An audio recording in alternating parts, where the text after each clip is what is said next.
lights the red, then battle commence. Two Wheels is proudly powered by Broadlink, delivering serious bandwidth for serious business.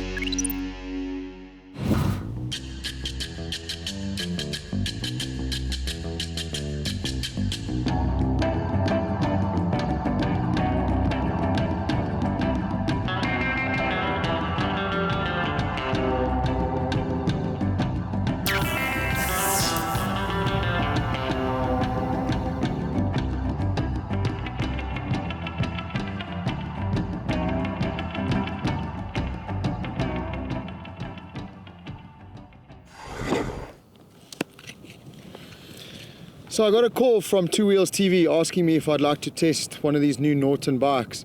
And with my British background, I thought, why not? I've actually really looked forward to testing a Norton bike since they've come back into South Africa. I remember the days going racing with my dad, and all he used to talk about with him and his mates was Nortons, Nortons, Nortons. So here I am on the Commando 961 Cafe Racer. And as you can see, I've decided to dress the part. But after just a few Ks and a few bugs in my face and my mouth, I've decided to go with a more modern look and put my full face helmet back on. So enjoy this.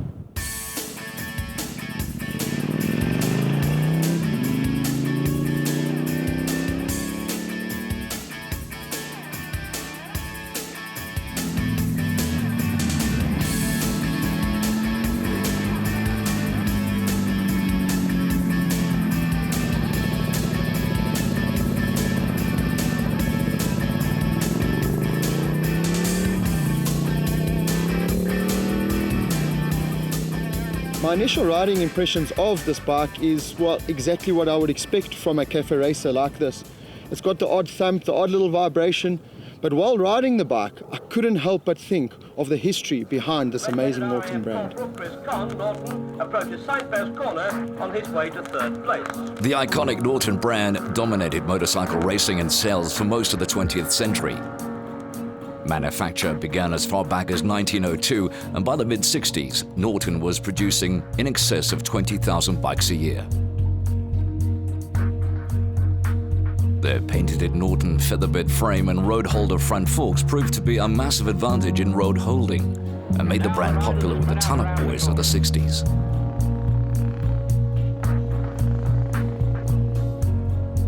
The inability to produce a motorcycle with an electric starter motor saw the demise of the British motorcycle industry. And when the new Norton Commando was named Bike of the Year in 1968, the Japanese were ready for their onslaught on the world market.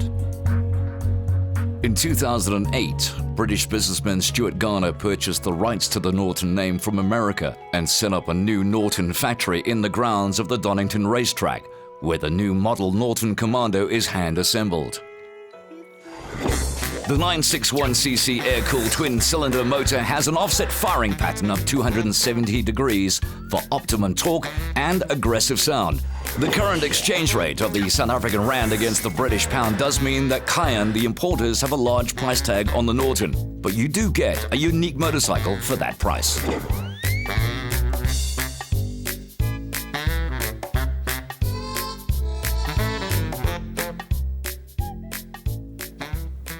Back in the 50s and 60s, if you owned a Norton or any one of the British oil burners, in fact, I think the British manufacturers kept the oil industry alive back then. But anyway, you wouldn't get very far without one of these.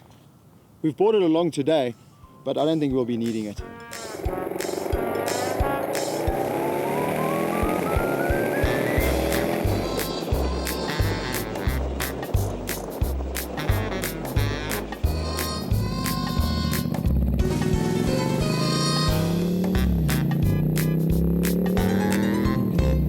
Rather than spending millions on research and development, I think Norton have gone with what's tried and tested.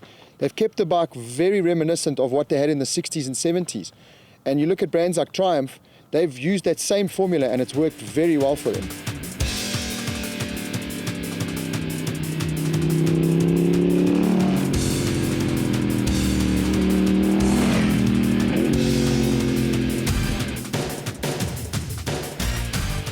The twin-cylinder air-cooled motor is by all accounts massive, but in a funny way I actually think that really adds to the appeal of the bike.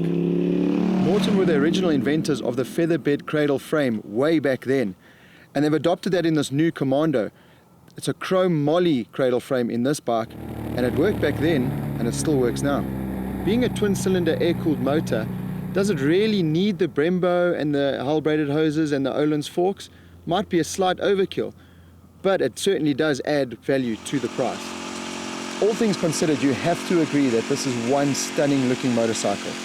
Everywhere I've been today, crowds have just surrounded me wanting to get a look at this beautiful motorcycle. If I could have my way, I would park it in my lounge and look at it all day.